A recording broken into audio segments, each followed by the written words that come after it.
Hello guys, it's day 1 here today at LU. And grabe sobrang tao kasi nga Holy Week, di ba? So tingnan nyo Day guys. 1 here in LU. I mean day 1 namin, hindi nila day 1. So yan, daming tao din. Kasama ko yung friend ko sa RC.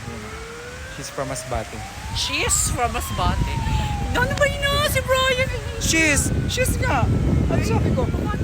She's from Masbate, oh. Tapos guys, naririnig niyo yung wang-wang na yun. Kasi parang may time lang pala dito para maligo sa dagat. So yan, pinapaahon niya. Lahat ng mga naliligo, pinapaahon niya na. Di ba ang ganda? Kasi pinapaahon niya na. Ang dami dito mga ano. Makikita ka dito mga, may mga chicken joy at may mga ano. Si Susu ni Sisa. So ang gawa lang namin ngayon is maglakad-lakad kasi nga medyo maaga pa. And magpa-party ka mamaya, di ba? Chuks. Hinahanap lang namin yung mga pupuntahan namin and nakita na namin yung floats and jetsam. Ayan o. Di ba? See you there mga kapamilya. Guys, ang ganda ng sunset. Oh. Di ba? Ganda oh. Guys, grabe ang ganda ng sunset oh. Kaya lang ang daming tao kasi oh.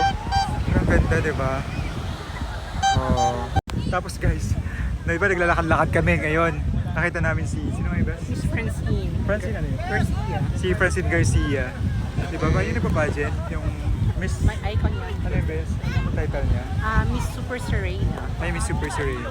Queen of Queens. Queen of Queens. Idol kasi ni RC. Tapos nagpa-picture siya kanina. Kayo palang dalawa. Wait lang, turo ko nasa siya guys, nakaupo. Ayan o. Naka-blue na ano, di ba?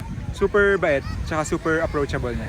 Di ba, best? Yeah. Alam mo yung mga ganitong ano, ito talaga yung mga masarap sa pakiramdam. Yung upo ka sa tabi ng dagat, may sunset. Bakit hindi pala tayo bumili ng iced Tapos coffee? may background music. Ano? Ano nung palagi? Ano nga yung unang lyrics ng palagi? Di man araw-araw. Hindi yung chorus. Hindi ko nakalimutan ko. Nakalimutan. Hanggang sa huli. Hanggang sa huli. Babalik pa rin sa yakap. Punta tayo sa dagat, guys. Yay!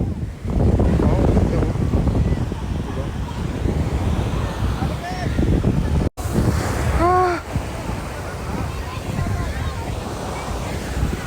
So sige na guys, nag-enjoy pa ako dito sa sunset. So thank you guys for watching and see you sa part 2 LU Escapade. Bye bye!